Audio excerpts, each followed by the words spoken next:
DM साहब को क्या बताना है? जी, मैं डीएम साहब के पास अपनी फरियाद लेकर के आई हूँ कि रोज प्रतिदिन मुझे मानसिक रूप से टार्चर किया जा रहा है। मेरे परिवार के खिलाफ में षड्यंत्र रचा जा रहा है, मेरे खिलाफ में षड्यंत्र रचा जा रहा है। और ये षड्यंत्र के सूत्रधार जो है वो आदरणीय हमारे पूर्व सांसद सुब्रत पाठक जी, जिन्होंने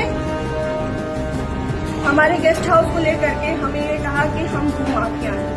मैं आप सब लोगों को ये बात को अवगत करा देती हूँ कि हमारी जितनी भी जमीनें हैं 35-40 बीघे से ज्यादा जमीन है, और जिसमें हम मेरे खुद के नाम पे सिर्फ 3 बीघे जमीन है, और 3 बीघे जमीन वाली महिला कैसे भूमाफिया हो सकती है? और 35-40 बीघे की जमीन में हम मेरे ससुर साहब, मेरी सासू माँ, मेरे हस्बैंड और मेरे देवर देवरानी 6 लोग आते हैं।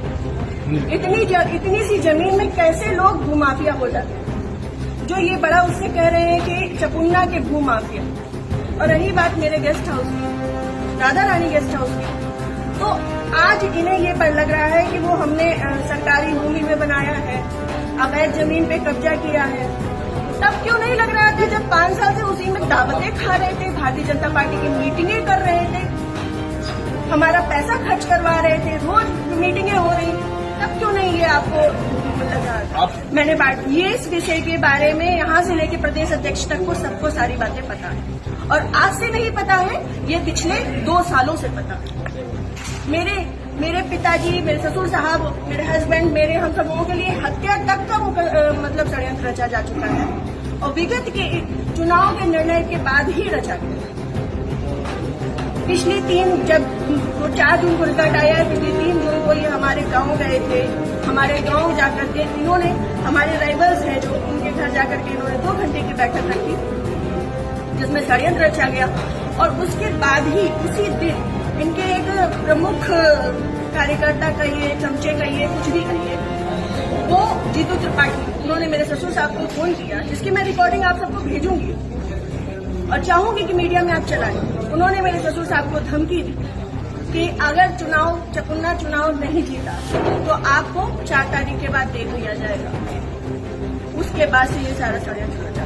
पिछली 25 तारीख को प्रशासन पुलिस की शिकायत की थी, जिसमें सीओजी की टीम गठित है, और अभी तक कोई भी पकड़ा नहीं गया। तो मेरा भी सब्र का पैमाना टूटता जा रहा है, और मुझे, मेरे परिवार को बहुत ज्यादा खतरा है इन लोगों से जो हमारे दुश्मन हैं।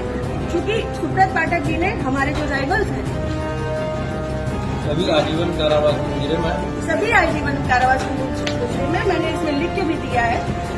संदीप तिवारी, प्रदीप तिवारी, मनोज अग्निहोत्री, ये बलात्कारी केस के और आजीवन कारावास, गैंगस्टर, इन पे सब तरीके की धाराएं लग चुकी हैं ऐसे लोगों के साथ में। और जिसको इन्होंने हम लोगों की सुपारी दी है, अखिलेश यादव उर्फ छक्की, वो इनके यहाँ ठटिया का ही निवासी है, गांव झरुआ।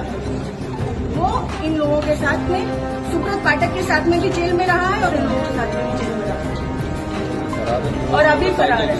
और इन लोगों की मोटरसाइकिल भी उनके पास है, अभी तक वो भी बरामद नहीं।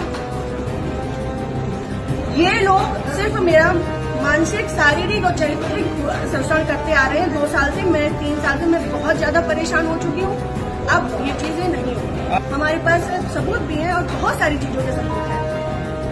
समय आने पे मैं वो सब आपके सामने रखूंगी। जिले में जो भी भ्रष्टाचार हो रहा है, जो जिला पंचायत में भ्रष्टाचार हो रहा है, जो ब्लॉक प्रमुख में भ्रष्टाचार हो रहा है, ब्लॉक में भ्रष्टाचार हो रहा है, वो सारी चीजें मैं आप सब लोगों के सामने